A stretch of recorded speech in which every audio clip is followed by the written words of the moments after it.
আসসালামু আলাইকুম ভাই। ভাই আমাদের সিলেট ডিস্ট্রিক্টে আজকে একটু বৃষ্টি হয়েছে ভাই। বৃষ্টির দিকে চাইতে চাইতে আমাদের চক্ষু ব্যথা হয়ে গেছে। তাই না? বৃষ্টি হয় না। আজকে আল্লাহ পাক রব্বুল আলামিন আমাদেরকে দয়া করে মায়া করে আজ আমাদের সিলেট শহরে বৃষ্টি দিয়েছেন।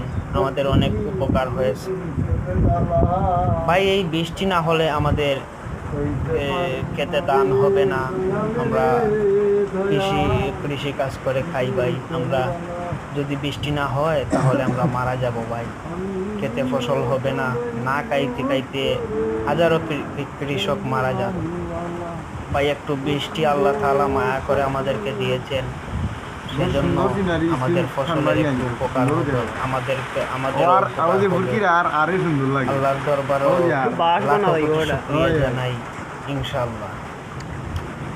সম্মানিত এলাকাবাসী, প্রবাসী, করবেন আপনাদের কোন কোন জেলায় আপনাদের কোন বৃষ্টি হয়েছে। বছরের প্রথমবার মেঘ হচ্ছে, আনন্দে প্রচন্ড বুকটা ভরে যাচ্ছে। খুবই গর্ববতী ঘূর্ণিঝড়ের আশঙ্কা হয়ে গেছে। গর্ব মনে হচ্ছে। ইনশাআল্লাহ আপনাদের কোনো অসুবিধা